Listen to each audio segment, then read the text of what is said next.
আসসালামু আলাইকুম। আজকে মেয়ের খাবার বানাবো, তার জন্য এখানে সব ধরনের ডাউল নিয়ে নিয়েছি এক কাপ করে। এখানে আছে সব ধরনের ডাল, আমি পরে বলে দিচ্ছি, যেহেতু আমার মেয়ের ছোট্ট মেয়ে, তার জন্য সুজি বানাবো। আপনারা চাইলে আমার মতো এই ঘরোয়া পদ্ধতিতে সুজিগুলো বানিয়ে নিতে পারেন। আমি এখানে ডালগুলো ভেজে নিচ্ছি, আর কি ধরনের জিনিস দেওয়া আছে এটা আমি বলে দেব। এটা আমি এভাবে কাঠখোলায় সব কিছু ভেজে নেবো, এভাবে করে কাঠখোলায়।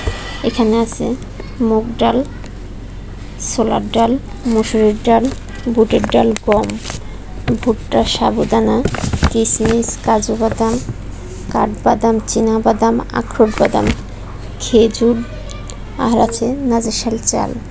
এখানে আরও কিছু আইটেম পরে আমি অ্যাড করে নেব। আপনারা চাইলে একটু বেশি বেশি করে দিতে পারেন।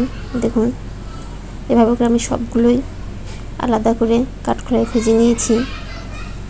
আর এখানে সব কিছুই পরিমাণ আছে 1 কাপ করে, আর চাউলের পরিমাণটা আছে এখানে 3 কেজি। আপনারা চাইলে 2 কেজিও ব্যবহার করতে পারেন, চাইলে আরও কিছু ডালও একটু বেশি করে ব্যবহার করতে পারেন। আর এটা আমি গুঁড়া করে নিয়েছি মেশিনে। দেখুন, এভাবে আমি সবগুলো কাঠখোলায় ভেজে একটা ডালার মধ্যে ছড়িয়ে রেখেছি। এবার আমি চাল ভাজতে যাব, চাউলের প্রসেসে যাব। এভাবে আমি অল্প অল্প করে চাউল ভেজে নিচ্ছি।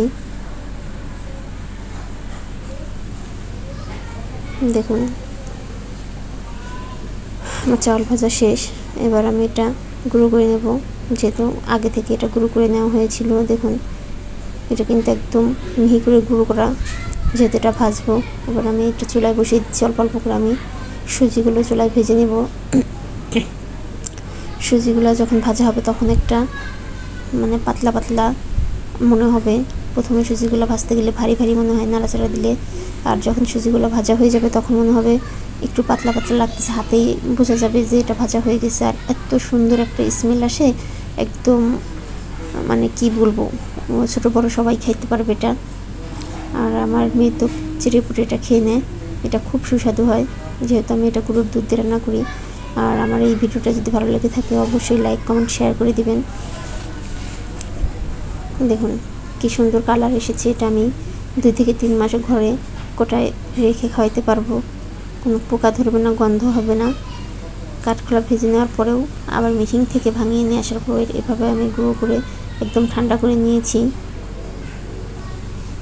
দেখুন, আমি তো সব ধরনের রেসিপি আপনাদের সাথে শেয়ার করেছি। এবার আমি আমার বাচ্চার রেসিপিটা শেয়ার করলাম। আল্লাহ হাফেজ।